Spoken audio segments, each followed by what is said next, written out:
मिळते, निरोप तुम्हाला देताना मन माझे वाहून जाते।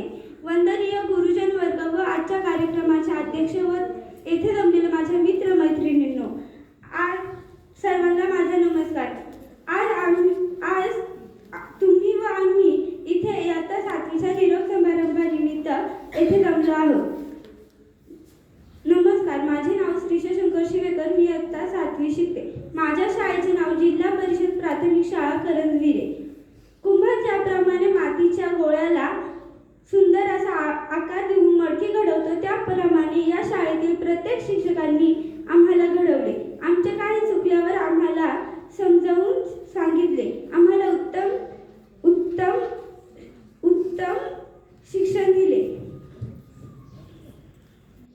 तसेच या शाळेतील शिक्षकांनी आम्हाला छान असा अभ्यास शिकवला। आमचे काही चुकल्यावर आम्हाला नीट समजवले। शाळा ही प्रत्येक विद्यार्थ्याचे दुसरे घर आहे। या घरात आम्ही राष्ट्रभक्ती, सहकार्य, आदर, एकता, बंधू इत्यादी गोष्टी इथे शिकलो। या शाळेने आमच्यासाठी खूप केले। या शाळेने आतापर्यंत सर्वांना सांभाळून घेतले। या शाळेत आम्ही परत शिकू शकणार नाही। इथे घालवलेले क्षण आणि कधीच विसरू शकत नाही आम्ही। इथले शिक्षक, इथली सुविधा या शाळेत शिवाय दुसऱ्या कोणत्याही शाळेत इतकी सुविधा नसेल जितकी आपल्या शाळेत आहे। मी या शाळेत पहिलीपासून शिकते।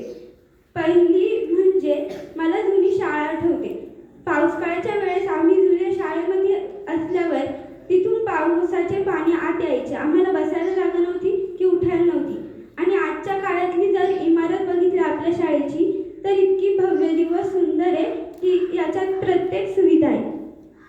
मी पहिलीला असताना मला पहिलीला व दुसरीला नेऊळकर मॅडम होते। त्यांनी आम्हाला वाचायला व लिहायला शिकवलं, चित्र काढायला शिकवलं, वस्तू बनवायला शिकवले। त्यानंतर तिसरीला व चौथीला गेलं लॉकडाऊन होतं, म्हणून आम्हाला लॉकडाऊनच्या सुट्ट्या होत्या। घरी बसून करमत नव्हतं, वाटत होतं शाळेत येऊन शिकावं। त्यानंतर लॉकडाऊन संपल्यानंतर 5वीला आले। 5वीला आम्हाला अवॉर्ड सर होते, तेव्हा स्कॉलरशिपचा अभ्यास होता। त्यांनी आम्हाला म्हणी, वाक्यप्रचार व गणिती क्रिया शिकवल्या। त्यांनीही खूप छान शिकवलं। 6वी व 7वीला आम्हाला राळे सर होते। त्यांनी आम्हाला वाद्य वाजवायला शिकवले। तेवढंच नाही तर अक्षर चांगलं काढायला शिकवलं। आमच्या वर्गाला नाही तर अख्ख्या शाळेला त्यांनी अक्षर चांगले काढायला शिकवले। त्यानंतर त्यांनी गोष्टी सांगितल्या, खेळ घेतले। असे नाही की बाकीच्या शिक्षकांनी आम्हाला काही शिकवले नाही। आमच्या वर्गात शिक्षक गैरहजर असल्यावर त्यांच्या वर्गात जेव्हा आम्ही जातो तेव्हा त्यांनीही आम्हाला शिकवलं।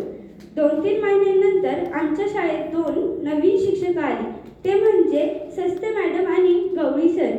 हेही 2-3 दिवसात आमच्यात रमून गेले। त्यांनीही 2रीच्या वर्गाला 4थीच्या वर्गाला सुंदर असे शिकवले।